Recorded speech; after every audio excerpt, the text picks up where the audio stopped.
Yes, habari gani mwana michezo na mwana habari wangu wewe ambaye unaendelea kunifuatilia kokote unako nipata kwa usikivu mzuri kabisa. Naitwa Junior na hii ni Junior Media, michezo, habari pamoja na burudani. Siku leo tuna taarifa kutoka kule Vatican kwa Papa Leo wa 14 ambapo kuna mambo 6 kuelewa msimamo wa papa mpya huyu kutokea kule Vatican. Nikushukuru sana kwa wewe ambaye tayari umeshasubscribe. Na kwa yeye ambaye bado, hakikisha una subscribe ili uweze kuwa mwanafamilia rasmi wa Junior Media kupata taarifa mbalimbali ambazo zimeweza kutokea hivi punde duniani. Taarifa kutoka kwa Papa Leo wa 14, Kardinali Robert Prevost, mambo 6 kuelewa msimamo wa papa huyu mpya. Robert Francis Prevost alichaguliwa kuwa papa wa 267 na ataongoza kanisa la Katoliki lenye watu jumla takriban bilioni 1.4. Ni mzaliwa wa Chicago, Marekani, ingawa baadhi ya misimamo yake kuhusu baadhi ya masuala bado hayako wazi. Kuna yale ambayo yanaonekana yako wazi, lakini kuna yale mengine ambayo hayako wazi.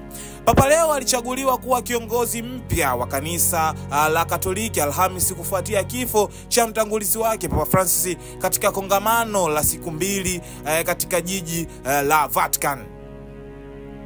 Alieleza kuwa amechagua jina Leo kwa heshima ya papa wa karne ya 19 aliyejulikana kwa mafundisho yake juu ya haki za kijamii.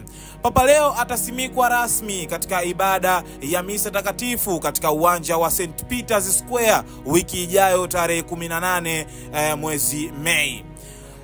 Taarifa zingine mwanahabari wangu kutoka kwa papa huyu mpya, Papa Leo wa 14, mambo 6 kuelewa msimamo wa papa huyu mpya. Jambo la kwanza ni vita na amani, ambapo miaka 3 iliyopita akiwa askofu Robert Prevost alikosoa uvamizi wa Urusi dhidi ya Ukraine na kusema ni vita vya kibeberu na kulaani uhalifu dhidi ya ubinadamu aliyosema unafanywa huko.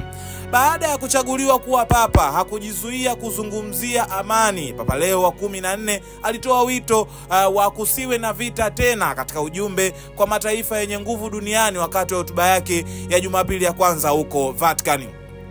Akitafakari juu ya migogoro ya sasa, papa alitoa wito wa amani ya kudumu katika vita vya Ukraine, kusitishwa mapigano huko Gaza na kukaribisha makubaliano ya kumaliza uhasama wa hivi karibuni kati ya India pamoja na Pakistan.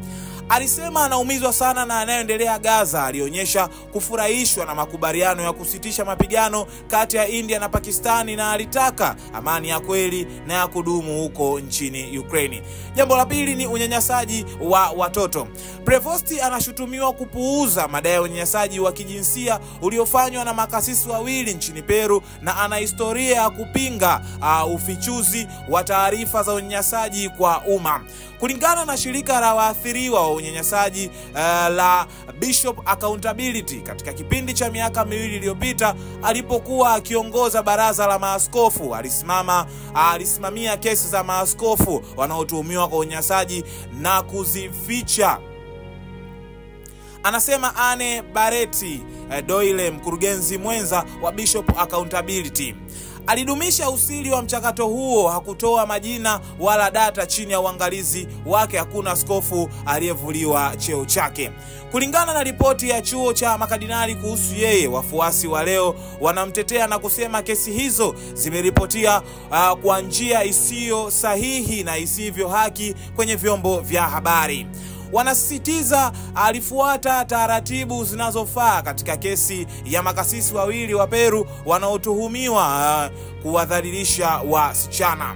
Suala la unyanyasaji wa kijinsia na kufichwa kwa kesi hizo huenda likamsumbua Papa Leo kama ilivyokuwa kwa Papa Francis, ingawa Papa Francis yeye alielewa vyema ukubwa wa tatizo hilo katika kanisa, lakini waathiriwa wanasema hakuchukua hatua madhubuti za kutosha na watakuwa wanamfuatilia Papa Leo.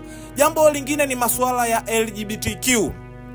Katika miaka ya hivi karibuni, Prevost kwa kiasi kikubwa amejizuia kuzungumzia masuala ya mapenzi ya jinsia moja.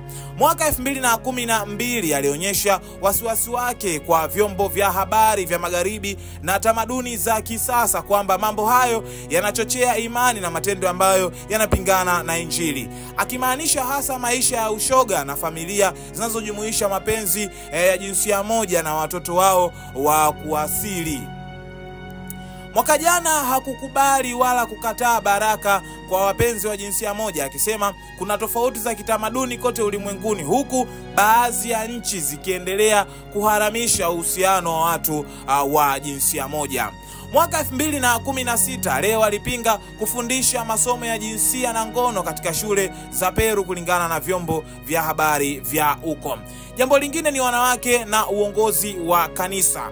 Kwa mujibu wa gazeti la The Guardian Oktoba 2023, Prevost alisema kuwaweka wanawake katika nafasi za uongozi na kuwafanya makasisi hakutasuluhisha matatizo ya kanisa na kunaweza kuunda matatizo mapya.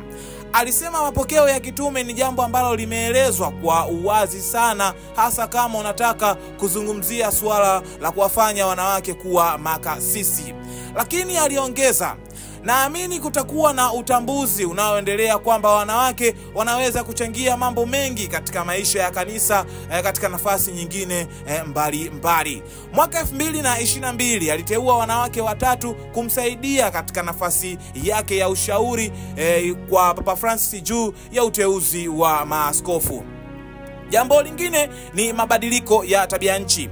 Akiwa kardinali, Prevost aliwahi kuhimiza jamii iondoke katika maeneo na kwamba kwa vitendo kushughulikia tatizo la mabadiliko ya tabia nchi kuitawala dunia hakupaswi kuwa kwa udhalimu, alisema kulingana na Vatican News, na badala yake lazima kuwe na uhusiano mwema na mazingira.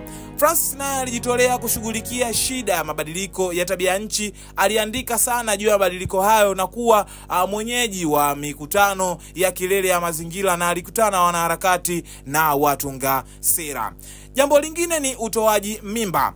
Wakati akiwa chuo kikuu, Leo alikuwa mwanachama wa klabu ya Villanova for Life alipokuwa akihudhuria chuo kikuu cha Villanova huko Philadelphia. Kulingana na rais wa klabu hiyo Eileen Skeski, Leo alipata shahada ya kwanza hisabati kutoka chuo kikuu mwaka 1977. Leo alikuwa miongoni mwa wanachama wa awali wa klabu pamoja na waanzilishi wenza Margaret Mary Filoromo na Robert Dodaro. Anasema Skeski ni kuongeza Villanova for Life ni klabu kongwe ya chuo kikuu ya kupinga utoaji mimba.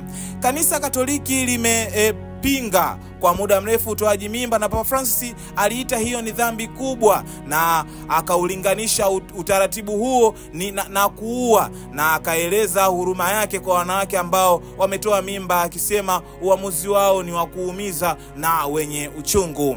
Mwanahabari, nikushukuru sana. Haya yalikuwa ni mambo 6 kumuhusu Papa Leo wa 14, Papa mpya, kuhusu mambo 6 kuelewa msimamo wa Papa mpya. Nikushukuru sana kwa kuendelea kuungana nami. Niseme asante kwa yule ambaye bado haja subscribe, niombe usubscribe ili uweze kuwa mwana familia, tuweze kuwa sote kupata taarifa mbalimbali zile ambazo zimeweza kutokea ndani na nje ya mipaka ya nchi ya Tanzania. Naitwa Junior na hii ni Junior Media, michezo, habari pamoja na burudani. Kutoka hapa sina la ziada, nikuage, nikutakie siku njema, ubaki salama, uwe na siku njema. Bye bye.